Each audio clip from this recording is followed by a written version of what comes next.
What's up, man? what you what you sipping on tonight? Some whiskey, Black Barrel, Oh, Jameson. that's the good shit, man. I like that Oh yeah, Tennessee, that honey whiskey. that's good too. Yeah, that's good too. Yeah, man. Yeah, welcome back, everybody. It's another episode of the podcast here. It's gonna be a quiet night. It's just me and Roop. Uh, Loud ass Tula is not here this week. He's in Texas on vacation, so there Yeah, won't be a lot of yelling and disagreeing and screaming. Because we know he loves his yeah. theatrics. Oh yeah. He drinks like 5 coffees before he starts the podcast. That's it, man. Yeah, man. So I just wanted to bullshit with you about some film stuff because we've been talking a lot of horror stuff on this channel. I've been doing a lot of horror videos and stuff like that, and I want to blend. I want to get a variety going because I'm a filmmaker, you're a filmmaker. A lot of us that do this channel stuff are filmmakers, so I want to start talking some film stuff too, man. Like you, for those that don't know, Roop is a director of photography. Shit, you're a director too. You're a writer. You do it all, man. You do it all. You know. Yeah, yeah, What do you yeah. not do? That's the question. Definitely don't edit. I don't. I'm not good. I'm not good editing. And anything that involves even color correction and stuff like that. Like, yeah, I always sit down with a colorist because that's not my strong suit. But when I started behind the camera, grip electric department first, and then I worked my way to being an operator and then a DP. But yeah, editing is not my thing, which you are really good at, which I admire actually. Oh, appreciate it, man. You're right about color correction. I dabbled in some color correction on Scream Legacy, and not really my strongest suit. Not gonna lie, man, that was kind of a challenge. So I think going forward, I'll probably try to seek more, you know, professional advice and people that really Right, know what they're right. doing. It is tough, man. It's tough. Oh You yeah, know. and the thing is like it's one thing to know the science and the math and but it's another thing to apply it. And if anybody that's never dealt with Adobe and DaVinci, those things tend to crash, and if Yep. you don't save it, you don't have it on autosave, you're screwed. It's just a whole mess. But yeah, I there's guys and girls that are really good at it, so I trust them with the work. Yeah, there's some stuff I like that I did with Scream, but some scenes are a little too oversaturated, and but it's one of those things, man. I was just trying to save money and save time by doing it myself, Right. but maybe bit off more than I could chew, but it was still a fun learning experience. But would I want to color correct full time? No, absolutely not. And that's no disrespect to people that do it. I just not me personally. No, I wouldn't want to do that. It's tough. It's tough, So, but so my guy Roy, he has a whole studio and everything. It's funny because he has a couch behind where the DPs and directors sit, and then he's standing up on his computer, and he looks like he's cracking the code to, I don't know, the Matrix or something. Like he's pressing all these buttons and doing all these things, and he's moving at 2 steps to the left or 2 steps to the right. But it looks like he's doing way more. I'm like, dude, you're like a scientist. He just laughs. But yeah. yeah, those guys know what they're doing. Did you got those, like, you seen those The fucking knobs, boards yeah. with like the 4 or 5 knobs? Hmm, Yeah, that shit's hmm. crazy, man. That's the stuff where I'm just like I'm clueless right there. You know. Yeah, he started. Roy started out of his apartment, and now he has a whole studio with other colorists working for him. So he's doing really good. But he's super talented. I met him in film school, and he had no interest in being a director or a DP or anything. That was his sole focus. He wanted to be a colorist, and he's doing really well for himself. So That's shout good, out to man. Roy if he watches this. Yeah, shout out to Roy. What's his last name? Son, Roy's son. Roy's Nice. son. Yeah. Nice, man. So I know you've been a DP for a long time. What got you into that shit? I don't think I've ever asked you what got you into that. Uh, so like everybody that goes to film school, you want to be a director. And that's what I went to film school with the intention of doing. But and you have to do all the other things. You have to learn how to shoot. You have to learn how to edit. You have to learn how to do sound. As part of like teaming up with the your classmates to make projects. And I just kind of fell into it. Like I understood lighting right away. Like it all made sense to me, and then the camera made sense to me too. I started on film on Super 8 and Super 16.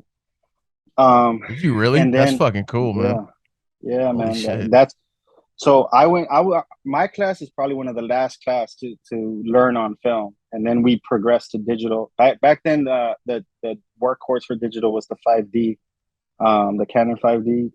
So we Yeah. went from film all the way to 16. Then we did 5D, and then we came back to 35 and shot on 35 for a while. But yeah, it just kind of happened. I just kind of like I understood it.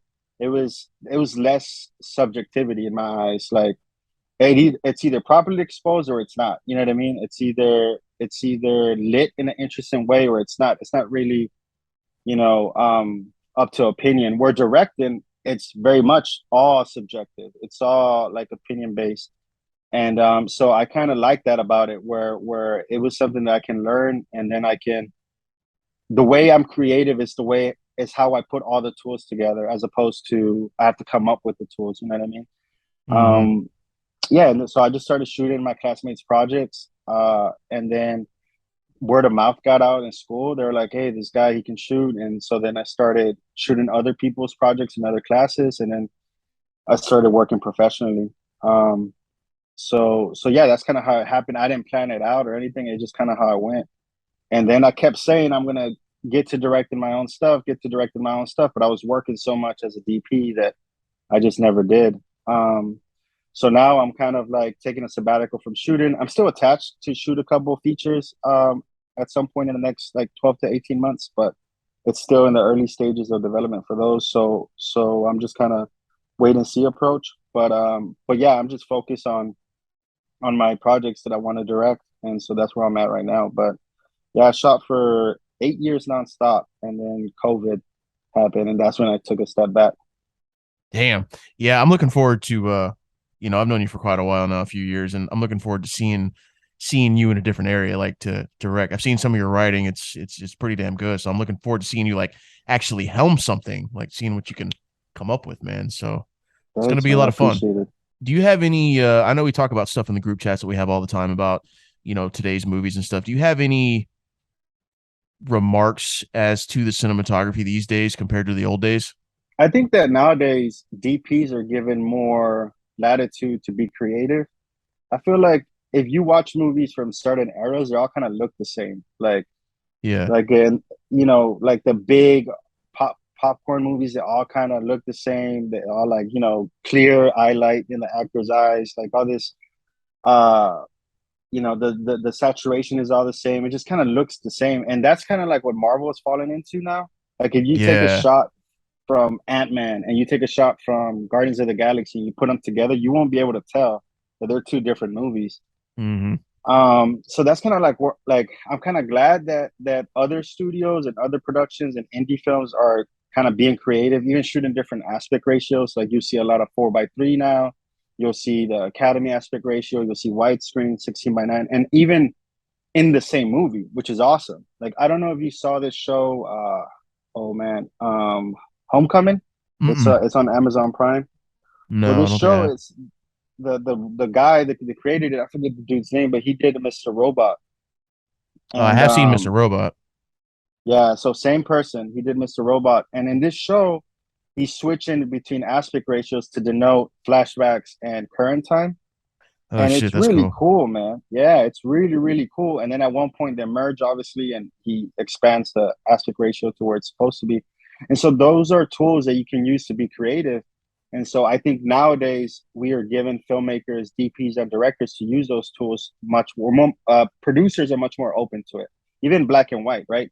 We're seeing a surge of movies and TV shows shot in black and white, and that's cool too. So we're back in the days. I feel like DPs were kind of breaking the rules when they took a chance, like Gordon Willis when he did The Godfather, that was unheard of. Yeah. Like deep shadows in the actor's eyes and top light and everything. That was like, forget about it. Nobody, no, they thought he was a crazy person for doing that. But Francis Ford Coppola believed in him, and so they now it's iconic for its cinematography.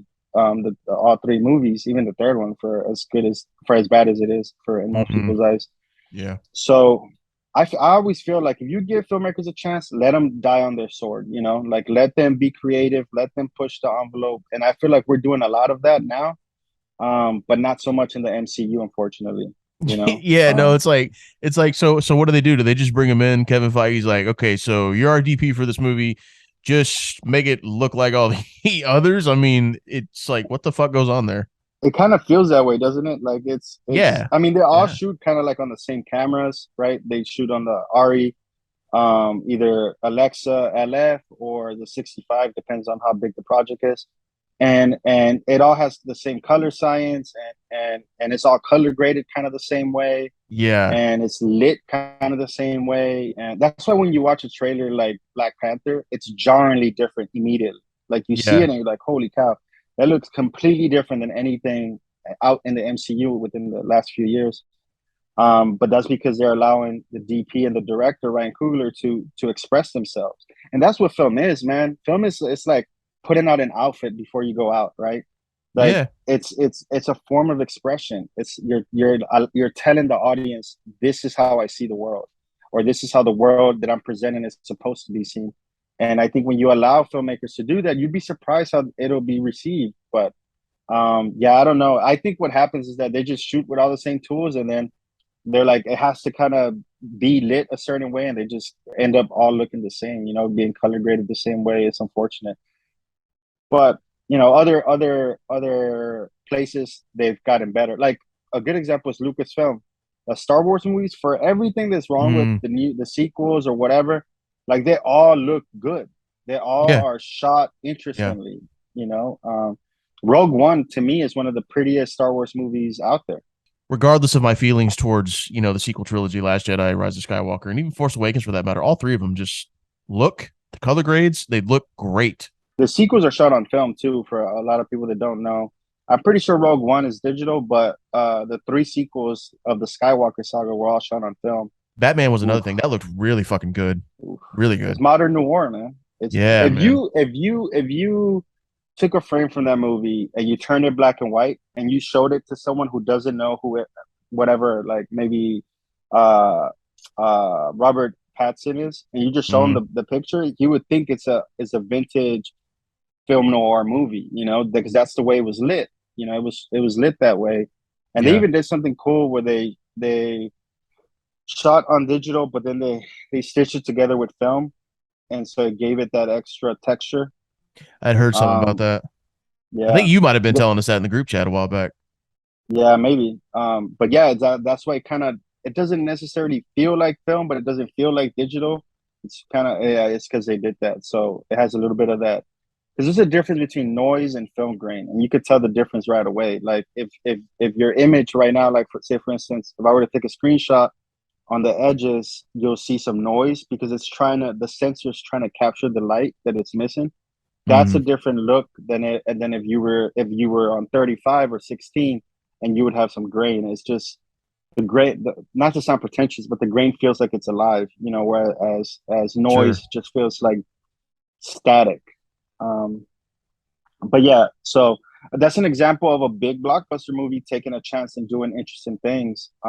Nope did something similar for night photography, which is some of the most beautiful night photography I've seen ever. Like not Yeah. just that for Yeah. I for finally watched everything. that the other day. Oh, did you? What'd you think? Yeah. Yeah. It was, I enjoyed it for the most part. There's a couple things that didn't really make sense, but it's nothing to like, shout from a mountain. I mean, I enjoyed it for the most Right. part. I liked I said this in my review that I did. Like, I love that Jordan is just so unique and inventive, and he takes such a common trope of UFOs, but he makes it his own and he puts a nice little spin on it, and it keeps Yeah, me entertained. And I thought it looked yeah, really well. I didn't know that Hoyt shot this, and it yeah. makes He's the so much man. sense. Like, of course he fucking shot this. It looks incredible. You know, So I was introduced to him because he's the DP of my favorite movie of all time. Let the Right One In. It's nice. either Swedish movie or Danish movie. I can't remember. But he DP'd it, and I remember watching that movie, and it's very obviously low budget and stuff like that. But I'm watching that movie, I'm like, man, this looks incredible. And then he did Tinker Tailor Soldier Spy, and then he became Nolan's DP essentially. Yeah, yeah, Um, so I think he did Interstellar and all the movies after Interstellar, Dunkirk, yeah. Tenet, and he's done other movies like Nope outside of Nolan, but man, he's just good. He's really good. He understands composition, and lighting, and he has a really good knack for exterior daytime shots. Like if you watch Yeah. his stuff, a lot of his daytime exterior, I don't know how he does it, man, but he does a really, really good job of lighting and layers and being able to save the sky. It just looks incredible. Yeah. Is he doing Oppenheimer with him? I would imagine so, right? I would imagine, yeah, yeah, yeah. Yeah. I think I heard something they're doing a lot of scenes in black and white or some different aspect ratios or something. That could be interesting. Well, yeah, Nolan's another one that doesn't care. Like he'll cut to different aspect ratios and shit like Yeah, that. I like that, Like, dude. Sometimes it gets yeah, a little jarring though, like especially when you watch The Dark Knight and Dark Knight Rises, you have like these big IMAX sequences, and some scenes it goes IMAX, letterbox. I'm just yeah, like, okay, all right, dude, come on, let's chill, you know. yeah. On whole, Especially in because you're theaters, like, like, why that shot is in IMAX? You're like, that doesn't make sense. Like, why is yeah, this shot in IMAX? in the theaters I get it, but at home it's like this is Blu-ray or streaming, man. We don't need that crop shit. But Yeah. yeah, Oh, don't tell Nolan you're streaming his movies, bro. He's gonna lose it. so Wink. yeah, man, I think it's dude, you hit the nail on the head earlier about Marvel. It just I think aside from Black Panther, the Black Panther movies, I couldn't tell you, man. Maybe Eternals had some different unique Yeah. shots, but all the others, man, I can't think of another one that stands out. You know, all the rest are I just would say cookie cutter. of the new ones, I would say Guardians One um is pretty good Maybe Iron Man cinematography 3. wise.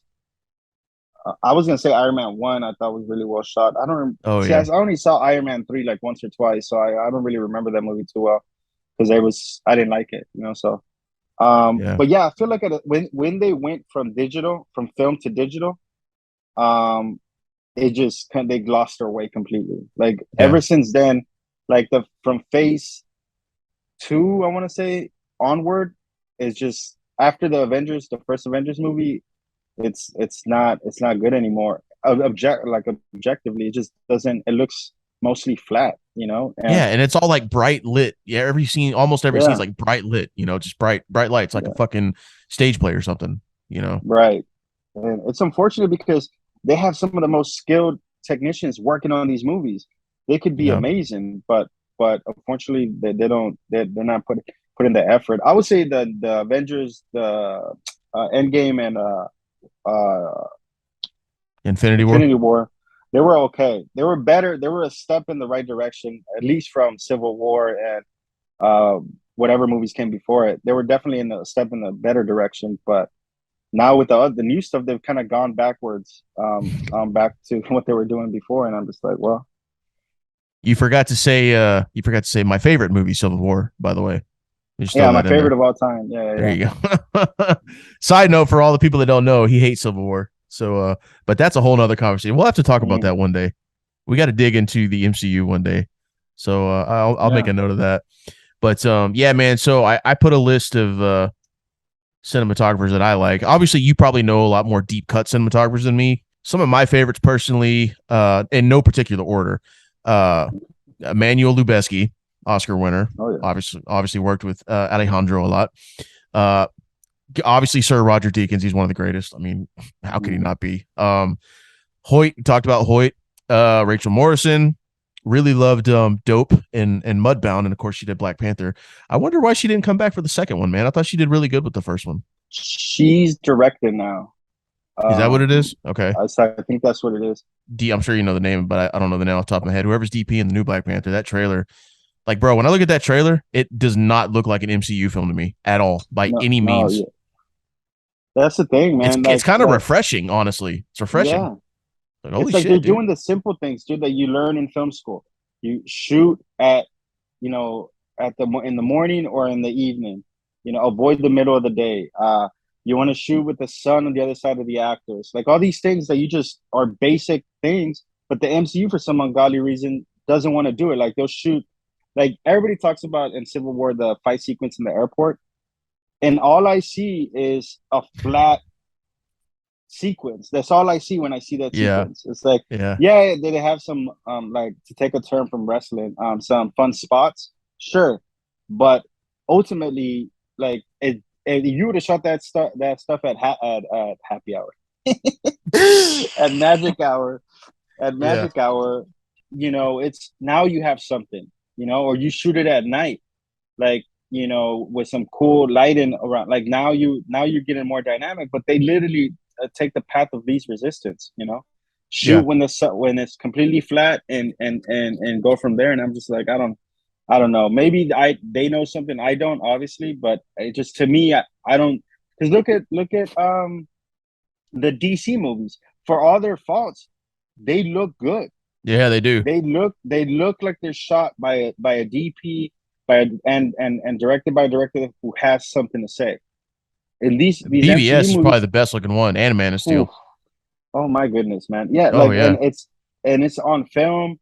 And I mean, not that that's a prerequisite for a movie to look good, but still, like, sure. these are big budget movies and they're shooting on film, so there's no reason why the MCU can't. And they Well, can't use a VFX excuse because they use a ton of VFX as well.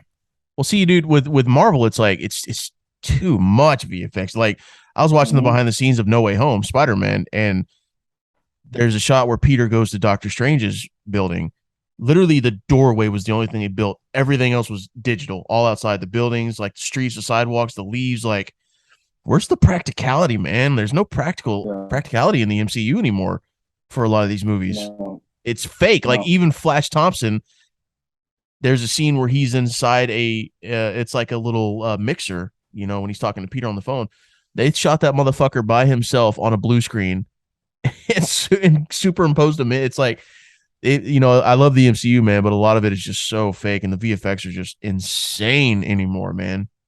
And they So, can't use the excuse that they're trying to keep things a secret and blah blah blah, because there's other people that have to do the same.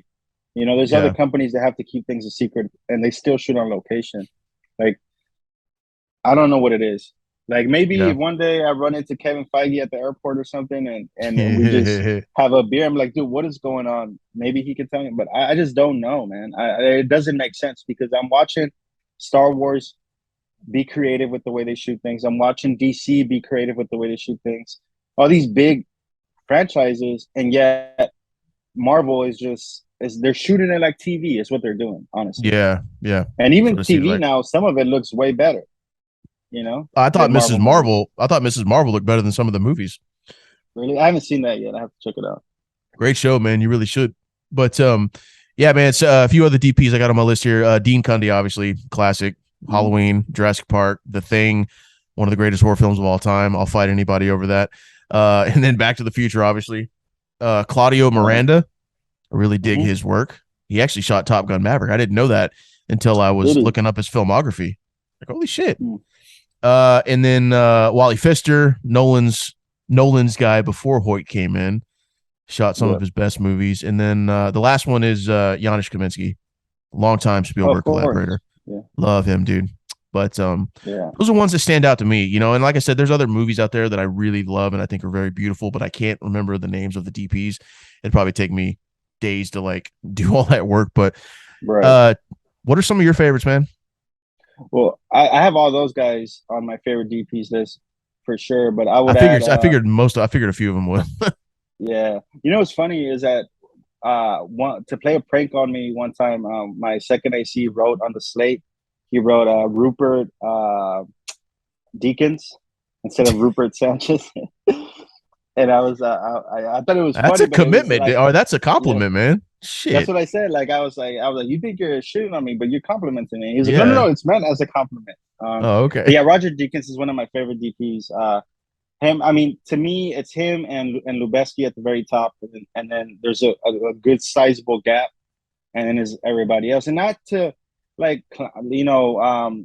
belittle everybody else's work. Everybody has done great work. It's just those two guys are so far ahead as far as Yeah. just like they never miss, man. Those two guys never miss. Every time they get behind the camera, it's just beautiful. I had a friend that worked at the AMC in Brentwood in LA, and I used to go watch movies there because he always used to hook me up. He'd be like, "Hey, yeah, come here for free, whatever, blah blah blah." And one day I showed up and they had a Roger Deakins museum, Oh and shit. so they had, yeah, man, they had stills from different films, and then with a caption at the bottom where he talks about the movies and what went into that specific picture and why he chose that picture, and it was really really cool. I have to look through my iCloud to find the pictures that I took. But it was really, really cool. But yeah, Deakins and Lubeski are at the very top by a lot, I think. People you didn't mention is Reed Moreno. She's directing more now, but she shoots her stuff a lot. But she did Kill Your Darlings. She did what's this what's the show with the women that can't get pregnant? Why am I trying to blink right now? I have no idea, brother. From Hulu with the hats. uh, I have no. Handmaid's Tale. Handmaid's Tale. Yeah, She directed there too. She's just really good, man. She has a knack for naturalistic, stylistic lighting, which is the yeah. hardest thing to do. You know, it's hard to take what you get in that and what you would appear to be natural and then turn it into like a stylized. You know, but she did that. She does that really well. Um, Bradford Young is one of my favorite DPs. Has been for a very long time. I He forgot did about him. Forgot about him. yeah, he did Arrival, Ain't Them Body Saints, Selma. What else did he do? Why am I drawing a blank? What's the I f- oh the Star Wars movie Han Solo? yeah, Han Solo. Yeah, he's to me the new Gordon Willis. Like that dude will push the dark. You know, he'll push his limits of what he can do with very practical lighting, dark, moody lighting. Dude, And I remember thinking when I was watching Solo, there's some scenes that are fucking dark, dude. yeah. It was tough to. I had to turn up the brightness on one of them, man. One of the Mhm. TVs. One time we streamed it, but Yeah, shit. he's super good. Bruno Devil now too. I'm trying to. He did Inside Llewyn Davis for the Coen Brothers. He's He done. shot one of the Harry Potter movies. Bruno, I remember that name. Yeah, yeah. So he's another one that's like really stylized. You know, you're watching a Bruno Devil now movie because he'll push colors a certain way. But super contrasty and just beautiful, man. Like you could take stills from his movies and just hang them on the wall. You know. I Uh, I think he directed or he shot yeah, it was Half Blood Prince. Yeah. And Half I haven't Blood seen that Prince, one. Harry Potter, it looks so different than the others. Like it's real kind of saturated, kind of green and Yeah, gray esque. It looks really good. It looks yeah. really fucking good. I think it's probably the best looking Harry Potter film as far as like, cinematography wise. Right, Prisoner of right. Azkaban looks really good too, but that was of course directed by Alfonso Cuarón, so it's Yeah. gonna look good. Hey, I DPs love in his general work. are so fucking underrated, man. Yeah, man. It's because everybody, again, like when I was coming into the industry, I didn't know what a DP was. You know, I thought a DP was just a camera guy and the director told him what to do, you know. And when I started working, I realized that, you know, a DP is responsible for a lot. You're dealing with every single department from, you know, production design to sound to grip and electric to director, AD, everybody. You're dealing with everybody Yeah. and you're doing it to push the director's vision to make sure the director's vision gets accomplished and you're also kind of like I don't know how to say it but it's kind of like you're almost like the assistant to the vision in a way because sometimes you know when you're on a film set things are going to go wrong someone's going to be late or whatever and you got to hold the director accountable and tell them hey let's not take this shortcut because you're going to regret it later let's make sure we do this right um, and so because the what ads will always want to cut is like shots and be like, oh, we could cut this setup, right? We don't really need this setup or that setup, and oftentimes you can, and oftentimes you can't. And as a DP, it's your job to make sure that at the end of the road, the director has their vision. Yeah. Because once you get to the end, that's it. Like, yeah, on bigger projects, you're gonna have reshoots included and stuff like that, but on smaller indie projects, good luck. You know, you don't have a lot of money to do reshoots and stuff, so you want to make sure that the vision is getting accomplished. And I think I took that to heart. Like that was one of my most important, I think, skills that I possessed when I was shooting a lot. When that's all I was doing, it was I made sure that the director stayed true to the vision, and then I try to rally the troops around that. And so the great DPs are able to do that. You know, Yeah. um, but unfortunately, the fans of movies, you know, especially the casual fans of movies, don't really know. You know, Yeah. anytime I'm watching a movie and it's shot really well or in an interesting way, I always look up who's the DP, and sometimes like, of course, it's whomever, right? But sometimes it's like, oh, I'm gonna start following this guy. For those who Yeah. don't know, following DPs on Instagram, you'll thank me later. Follow DPs on Instagram. Yeah. No, seriously. They're a lot of fun. I got an interesting question for you. Has there been a time where you've been watching the movie for the first time and you start watching and it's like, oh, I bet so and so shot this. So you look it up and like, oh yeah, I was right. Okay. Yeah, like a couple times. You know what's funny? It happened to me. The most recent time that happened to me was with director. Actually, Oh shit. I didn't know who directed the Conjuring. I think it was the Conjuring. Yeah, one of those James Wan movies. But James Hmm. Wan is a guy that puts the camera on cables, puts the camera on a steady cam, and so it's easy to pick up like that it's James Wan, you know. And so Yeah. Yeah. I said to somebody who was sitting next to him, like, I bet you James Wan directed this. Or no, I said this movie feels like James Wan directed. They're like, oh yeah, whatever. They paused it. I'm like, look it up, and then looked it up, and it was James Wan. But I Yeah. remember when I was watching Prisoners, I paused it and I was like, who shot this? And it was Roger Deakins. And I was like, of course it's Roger Deakins. Yeah. He shot a lot of Denise movies, I believe. yeah, between him and Bradford Young, I think Bradford Young shot Arrival. He shot Sicario and then No, that Dune was and deep. That was Prisoners. deep. Sicario was deep. No, that's what I mean. He shot Oh, I thought you were Deacon talking shot about Sicario. Bradford. My Um, bad. no. Yeah, Deacon shot Sicario and then he shot Dune I love and Sicario. a Blade Runner. Yeah, Oh Sicario yeah. is really good. Yeah. Really, really good. And the thing about Deakins, man, is that like he does a lot of things that they tell you not to do. It's hilarious. Like like nowadays all the rage is to shoot with soft lenses and vintage lenses to more emulate film. And he does exact opposite. He shoots with the sharpest lenses he can find. You know what I mean? With the biggest sensor he can find up for Alexa. Yeah. But that's why I always tell people these things are tools. Is what you do with them that's going to separate the boys from the men. Essentially, you know, it's like the Yeah. good from the great. You know, like and so yeah. When people, I often tell people, um, don't ask a DP what camera he shot on because Hmm. you would never ask a writer what computer he used to write his poem or his book or whatever. Right? The camera is just a tool. You know, now if it comes up in conversation, sure, but ask him more about his thought process or her thought process and what went into making the film because that's more important than what camera they use. Because if you give me, you know, an Alexa 65 and you get Roger Deakins an iPhone, guess who's going to do a better job? Deakins. He's been Yeah. shooting. That dude's been shooting longer, like twice as long as I've been alive. You know, almost. I was just about to say long before we were born. So Jesus. he's forgotten more about cinematography than I know, you know. So That's it's crazy, like, man. yeah, dude. I love Sicario, man, because it has just such a grungy, yellowish, orangish, realistic look to it, man. Like with the Spanish cartel and the scenes in Hmm. Mexico, it looks good, and that's what I love about Denis Villeneuve too. He's so practical, bro. Like almost Yeah, everything in Sicario just looks real, like it's really there.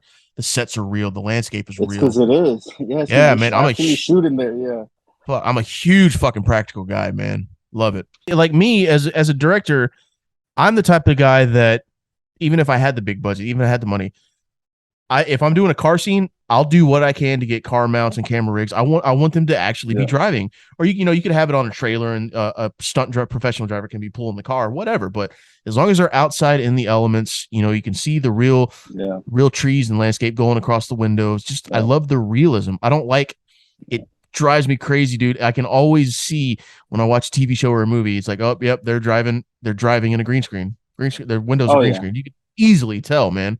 And it yeah, and obviously TV shows do it all the time. I'm not really talking about TV shows. I'm talking about movies. There's a lot of movies where I could see like, oh yeah, they were in front of a green screen. But movies yeah. like Sicario and Hell or High Water and other certain movies, Interstellar and stuff, like they're actually driving.